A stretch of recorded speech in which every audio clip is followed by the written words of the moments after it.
हाय guys, अस्सलाम वालेकुम। Welcome to coding with Talha. आज की वीडियो में हम पढ़ने वाले हैं स्ट्रक्चर ऑफ HTML को। ये हमारे पास स्ट्रक्चर है, इसको हम डिस्कस करेंगे। So let's start.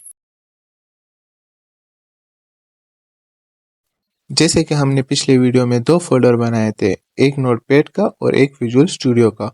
तो हमने नोटपैड में भी कोडिंग की हुई थी और विजुअल स्टूडियो में भी। तो हमें विजुअल स्टूडियो बहुत ही आसान लगा, तो हम नोटपैड को डिलीट कर देते हैं। तो चलो विजुअल स्टूडियो में अब कोड करते हैं। जिसने मेरी पिछली वीडियोस नहीं देखी तो वो जाके ज़रूर देखिए। तो चले इसको हमने ये इस फोल्डर में तीन फाइल्स लिए हुए थे, एक HTML का, एक CSS का और एक जावास्क्रिप्ट का। तो हमने ये HTML ब्राउज़र में खोल दिया। ये हमारी पिछली वीडियो की कोडिंग है। तो अब चलते हैं, इसको हम विजुअल स्टूडियो में ओपन करते हैं। राइट क्लिक करके ओपन विद विजुअल स्टूडियो। तो हमारा विजुअल स्टूडियो ओपन हो जाएगा। ये हमारा पुराना कोड है और साथ में हम ब्राउज़र भी खोल लेते हैं। सही है कि दोनों दिखाई दे। इसको हम रिमूव कर देते हैं क्योंकि हम आज पढ़ने वाले हैं स्ट्रक्चर ऑफ HTML का। तो सबसे पहली लाइन क्या होगी? Doctype HTML, angle bracket लगाएंगे, साथ में एक्सक्लेमेशन और यहाँ लिखेंगे डॉक टाइप HTML। ये हम क्यों लिखते हैं यार? कोई तो समझाए ना, ये हम क्यों लिखते हैं? तो ये हम इसलिए लिखते हैं कि हमारे पास डॉक्यूमेंट टाइप क्या होनी चाहिए? HTML होनी चाहिए। वो भी ठीक है, डॉक्यूमेंट टाइप हमारे पास HTML होनी चाहिए, लेकिन ब्राउज़र को कौन बताएगा? तो ये ही ब्राउज़र को बताता है कि हमारे पास डॉक टाइप जो है HTML है और ये अपडेटेड वर्जन है HTML5। तो ये ब्राउज़र को ये बताते हैं। इसके साथ साथ हम रूट एलिमेंट्स लेंगे। रूट्स एलिमेंट लेंगे तो रूट्स एलिमेंट में यही होता है कि हम रूट्स एलिमेंट HTML ही लिखते हैं। HTML हमारा रूट एलिमेंट है। ये हमारे पास स्टार्टिंग टैग हो गया। ये हमारे पास स्टार्टिंग टैग तो हो गया, लेकिन हम इसमें लिखते हैं लैंग्वेज, कि हम कौन सा लैंग्वेज यूज़ करते हैं। तो हम इसमें यूज़ करेंगे इंग्लिश। EN लिखते हैं तो वो ब्राउज़र खुद समझ जाएगा कि इंग्लिश लैंग्वेज है। सही है। इसकी हम क्लोजिंग टैग भी लगाते हैं। क्लोजिंग टैग लगाने का तरीका क्या होता है? एंगल ब्रैकेट्स और साथ में फॉरवर्ड स्लैश। ये स्लैश जो लगाते हैं ये फॉरवर्ड स्लैश है और HTML लिखते हैं, तो ये क्लोजिंग टैग हो गया। तो ये हमारे पास रूट, जैसे हम कहते हैं ना, सर से लेकर पाँव तक। तो ये सर से लेकर पाँव तक, इसके दरमियान में सब कुछ आता है, हेड भी आता है और बॉडी भी। तो हम हेड को अलग डिफाइन करते हैं और बॉडी को अलग।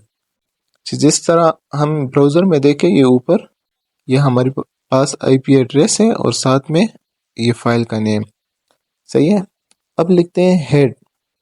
हेड में क्या आता है? हेड में हमारे पास जो आता है, एक आता है मेटा टैग्स आते हैं इसमें। मेटा टैग्स होते क्या हैं तो हम इसको डिस्कस करेंगे इसी वीडियो में। सही है, लास्ट में हम डिस्कस करेंगे मेटा टैग्स क्या होते हैं। इसमें हम टाइटल्स डालेंगे। टाइटल्स क्या होते हैं? टाइटल्स तो हमने पिछले वीडियो में पढ़ा था। अगर जिसने नहीं देखी वीडियो तो वो ज़रूर देखिए। टाइटल पढ़ेंगे और साथ साथ इसमें लिंक्स पढ़ेंगे। चलो इसको एंड में पढ़ते हैं। अभी हम लिखते हैं बॉडी।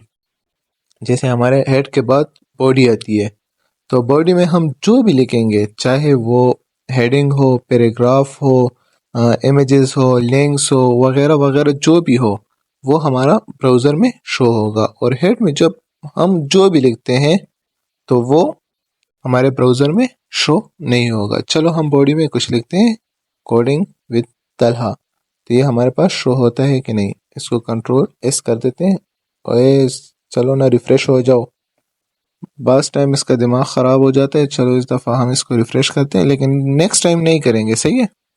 चलो देखते हैं कि नेक्स्ट टाइम होता है कि नहीं। तलहा के साथ एक डॉट लगा देते हैं यहाँ पर, तलहा डॉट। अब रिफ्रेश रिफ्रेश करते हैं। ओ हो गए रिफ्रेश, आ गए डॉट आ गए। चलो सही हो गया, दिमाग ठिकाने आ गए। चलो इसके बाद हम हेड में आते हैं। हेड में आने के बाद हम इसमें टैग्स लेंगे। मैंने जैसे बताया था कि मेटा टैग्स लेते हैं वगैरह वगैरह। हेड में वो चीज़ें लेते हैं वो हमें ब्राउज़र पर दिखाई नहीं देते, लेकिन काम करते हैं। जैसे हमारे सर में जो है ना, हेड में दिमाग होते हैं, हमें दिखाई नहीं देता लेकिन काम पूरा पूरा करते हैं। इस तरह ये भी है, हेड में दिमाग होता है लेकिन काम भी करता है, लेकिन हमें दिखाई नहीं देता ब्राउजर पर। सही है, तो हम लेंगे मेटा टैग्स। सही है, मेटा टैग जो होते हैं, Meta tag provides Meta data about the HTML documents. HTML documents के बारे में डेटा प्रोवाइड करता है। तो मेटा टैग के अंदर हम करेक्टर सेट लेंगे। करेक्टर सेट हम क्या होता है असल में, तो करेक्टर सेट वो होता है जैसे हम वेबसाइट में सिंबल्स यूज करते हैं, करेक्टर्स यूज करते हैं, तो उसके लिए हम मेटा करेक्टर्स यूज करते हैं। Meta characters UTF UTF stand for Unicode transformation format.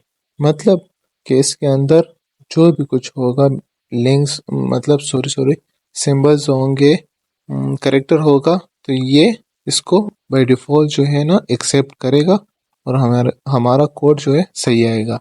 चलो UTF हाइफन साइन लगाते हैं और 8 बिट का होगा। सही है, एक ये मेटा टैग हो गया करेक्टर सेट। इसके बाद एक दूसरा एंगल ब्रेकेट्स क्लोजिंग करते हैं, इसका एंडिंग टैग नहीं होगा। सही है, मेटा का। इस तरह हम फिर मेटा लिखते हैं। इस मेटा का क्या मतलब है, इस मेटा में हम नेम लिखते हैं, एक व्यू पोर्ट डिफाइन करते हैं कि हमारे डेस्कटॉप में जो है ब्राउज़र किस तरह दिखना चाहिए। तो इसके बाद डेस्कटॉप में तो सही है, वो दिख जाएगा।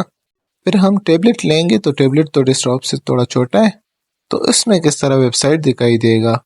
चलो टैबलेट में भी सही है, थोड़ा बड़ा है तो सही आ जाएगा। फिर हमारे फ़ोन में किस तरह आएगा, फ़ोन तो छोटा है, उसमें हम वेबसाइट खोलेंगे तो वो सारा वेबसाइट तो ख़राब हो गया होगा। तो इसके ज़रिए हम सेट करते हैं वेबसाइट को कि हमारा वेबसाइट मोबाइल फ़ोन में किस तरह दिखाई देगा, हमारा फ़ोन टैबलेट में किस तरह दिखाई देगा, तो हमारा फ़ोन मतलब ब्राउज़र जो है वेबसाइट डेस्कटॉप में किस तरह दिखाई देगा। तो ये सब चीज़ें हम इसमें करते हैं।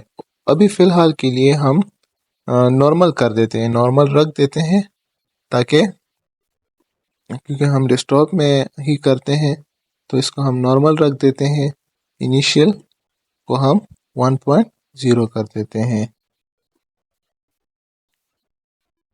वेट, सही है, इसको हम इनिशियल 1.0 रख देते हैं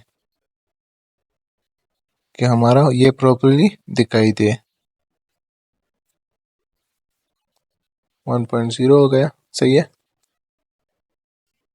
इसके बाद हम एंगल क्लोजिंग मतलब एंगल ब्रेकर्स लगा देते हैं, क्लोजिंग। तो ये हो गया। अब लिखते हैं टाइटल। टाइटल तो हमने पिछले वीडियो में भी पढ़ा था, इसमें भी पढ़ेंगे। चलो टाइटल लिख देते हैं, ये हेड में आता है। टाइटल हम रख देते हैं फर्स्ट वेब पेज या स्ट्रक्चर ऑफ HTML। सही है,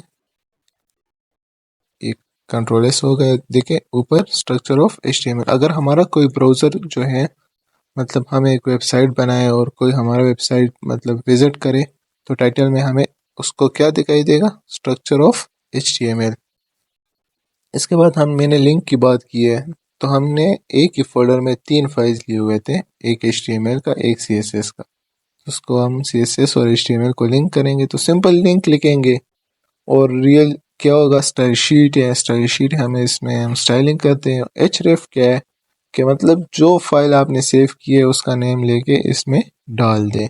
तो हमने style dot C S S लिया है, तो हम simple style dot C S S इसमें लिख देंगे, तो ये कनेक्ट हो जाएगा, लिंक्ड हो जाएगा। Style dot C S S हमें ऑलरेडी ऑप्शन आ रहे। विजुअल स्टूडियो में यही एक फ़ायदा है कि आप कोड स्टार्ट में लिखो तो सारा कुछ आ जाता है। सही है, तो ये हो गया लिंक। अब हम बॉडी में आते हैं। बॉडी में एक सिंपल हम चेक करने के लिए करते हैं, ये हम बाद में करेंगे। अभी चेक करने के लिए हम सिर्फ बैकग्राउंड को डाल देते हैं कि काम करते हैं कि नहीं। कंट्रोल एस करके ये देखें हो गए, ये लिंक हुआ है। तो इसके बाद इसको हम येलो कर देते हैं, ब्लैक के बजाय येलो कर देते हैं, येलो। सही है, अब रिफ्रेश करते हैं, कंट्रोल एस सेव, ये येलो हो गया, तो ये लिंक हुआ है। तो इसको हम रिमूव कर देते हैं, बस इसकी हमें ज़रूरत नहीं, हम बस सिर्फ चेक करने वाले थे कि ये लिंक हुआ है कि नहीं, इसको हमने हटा दिया। तो ये हमारे पास ये छोटा सा ये स्ट्रक्चर था। ये हमने ये कोडिंग विद तलहा जिसे लिखी है, ये सही तरीका नहीं है, तो हम हेडिंग में लिखते हैं। हेडिंग एच से आती है तो हम एच लिखते हैं, H1। फिर हम हेडिंग में बताते हैं कि कौन सी हेडिंग होती है, कितनी हेडिंग होती है HTML में, तो हम बाद में बताएंगे, अभी हम फिलहाल के लिए H1 यूज़ कर रहे हैं। तो ये सबसे बड़ी हेडिंग है, Ctrl+S करके ये welcome to coding with Talha आ गई है। तो ये हमारे छोटा सा स्ट्रक्चर था। तो आगे वीडियोस के लिए प्लीज़ हमें लाइक और सब्सक्राइब ज़रूर दें, और कमेंट में बताइए अगर मैंने कुछ मिसिंग किया हो, तो ताकि मैं नेक्स्ट वीडियो में इम्प्रूव कर सकूं। Thank you so much for watching. Bye bye.